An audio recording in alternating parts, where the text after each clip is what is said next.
Welcome to the demonstration on Terraform in Azure course content and introduction. And thank you for your time. So, quick introduction about myself. My name is Santosh. Overall, I've got 14 plus years of experience in IT. I'm taking I'm taking trainings for last 3 to 4 years. So I'm into fourth year now. I have deep expertise in Azure. I know Linux. I have good knowledge in cybersecurity and networking. So basically, so I have a multi-domain knowledge. So I can help explain things better, and you can see the value of the training. So I hold around 15 plus industry leading certifications. So all of them are current and valid. Yeah. So we've trained many batches in Terraform, Azure administration, security, Sentinel, ethical hacking, etc.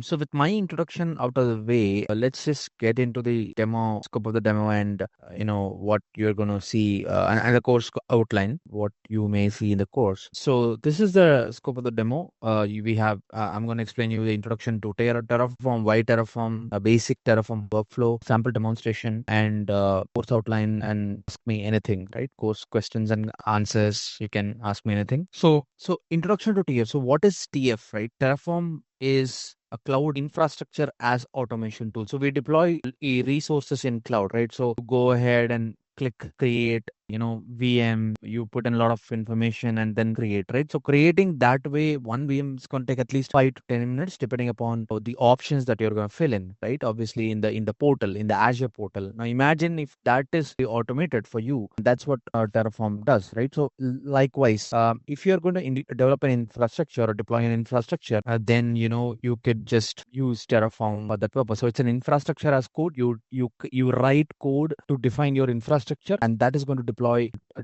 resources for you in an automated fashion. So it provides. So there are a lot of providers in Terraform. So what is a provider? Provider is nothing but platform. AWS is a platform. Azure is a platform. GCP is a platform. All these are various platforms that we have so that Terraform can work, right? So it can deploy resources on these platforms, and it is kind of easy to understand language. It has something called HashiCorp configuration language. It uses which we are going to see later, how that language looks like, and based on that, it's going to understand the resources and it's going to deploy the resources. Yeah, that's a bit of introduction to Terraform. There are multiple editions to Terraform, like open source one, community edition. There is SaaS version, and there is you can say infrastructure as service version. So both are almost the same, but just that the Terraform is gonna run in your infrastructure versus HCP's infrastructure. Okay. Now why Terraform?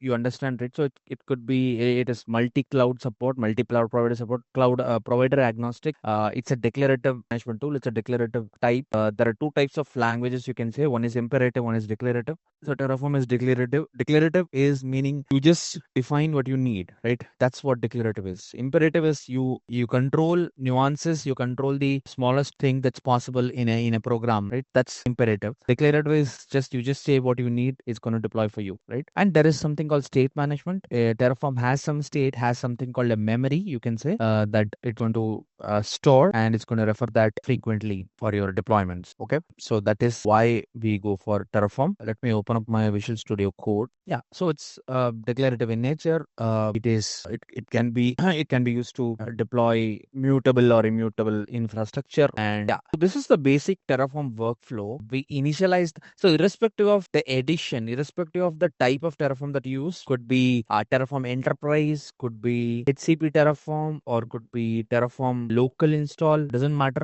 The workflow remains the same. You initialize the working directory, you execute the plan, you execute the apply, and you optionally you can execute the destroy. Okay, so init is basically going to initialize the working directory. Not only that, it is going to also download the required plugins to the local machine or the machine on which it is going to run. So what are those plugins? Those plugins are provider related plugins. So today, if I say I'm going to deploy 4 resource groups in Azure, so it's going to first it's going to first download and install the plugins for Azure. Only then it's going to go look at my code, right? My actual code, resource code. Okay. So initialize phase, it's going to initialize the working directory and it's going to also download the plugins. Terraform plan is going to create an execution plan for you. It's going to look at your code. It's going to say, okay, you're going to create 2 resource groups. Okay, this is the plan. So the plan is to create 3 resource groups.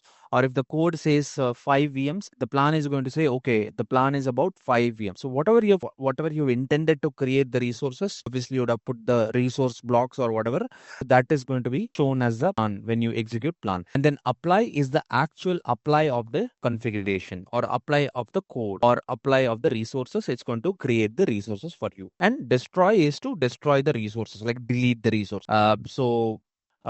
Yeah, that's basic Terraform workflow. Init, plan, apply, and destroy. Init initializes the working directory. Plan is going to create a plan for you. Apply is going to apply the configuration, and destroy is going to destroy the Terraform, right? So that is the basic workflow of your Terraform. Okay. So if you look at my code here, this is a simple code. No need to there's a lot of things going on here. I'll explain when in the course, but this is a simple code. If you see line number 1 to 5, it's a simple code to create resource group. Okay.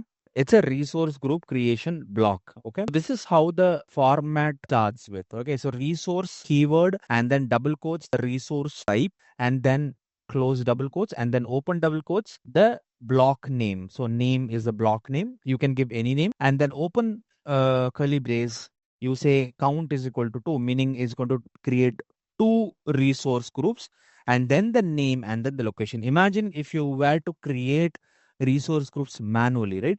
So you will have to provide name and location as a mandatory option. So that's what is being expected in this block. And that's it. Close the curly brace. Now, like this, you can create multiple resource groups of your choice, depending upon the count or depending upon different values. Like, let's say I don't want to have count. Let's say it's something else that I want to add as a name. I want to create multiple resource groups as a name. So then we have a different approach. Okay. So this is an example of creating a resource group. So in something called provider.tf, you define the provider. I am going to work on Azure, so I have to exactly define what is the source and what is the version. I have to define something called a provider block, required providers. Okay. And then you have provider block, which is separate one. And then there is client ID, client secret, subscription ID, and club subscription, client secret, client ID, tenant ID, subscription ID. So all these I define so that with these values, Terraform is going to make API calls to my Azure subscription and it's going to deploy these resources for me. Okay, so this is what it is going to do behind the scenes. Just one sec, I have to renew my client secret. In the meantime, if anybody has any questions, we can go through. I'm yet to show you the course content.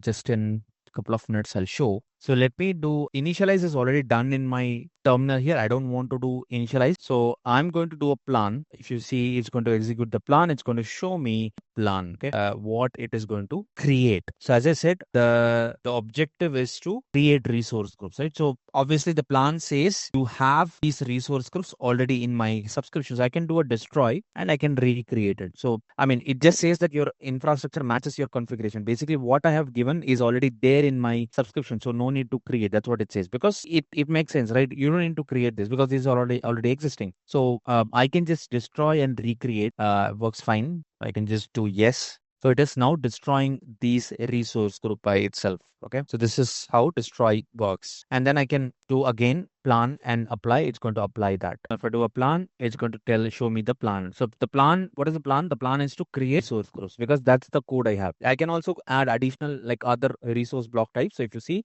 the plan is to add. What is this to? It's the 2 resource groups. And this is one block. The other block is this. So then I can do an apply, and I can just do auto approve just to suppress that yes or no prompt. That's it. It's going to create the resources for me. It did not, if you see, it did not ask me yes or no because I had used that option hyphen auto hyphen approve. It's going to go ahead and create the resource for me. So this is the course outline. We'll see introduction to 2F, state management, basic resource group, resource deployment concepts, creating multiple resources using meta arguments. So you saw count. Count is one of those 3 or 4 meta arguments. You have locals and variables. You have data sources, you have provisioners, you have Terraform registry, workspaces, Terraform cloud, Terraform functions, lifecycle meta arguments, and Terraform modules. So with these are broader topics. We are going to see many subtopics within these broader topics. If you see, the resource groups are created, right? So you just need Azure free account and access to Visual Studio Code Editor, which I'm going to anyways explain you in the course. Okay, guys. Thank you. Thank you. So see you in the course. Thank you. Bye bye. Yeah. Bye.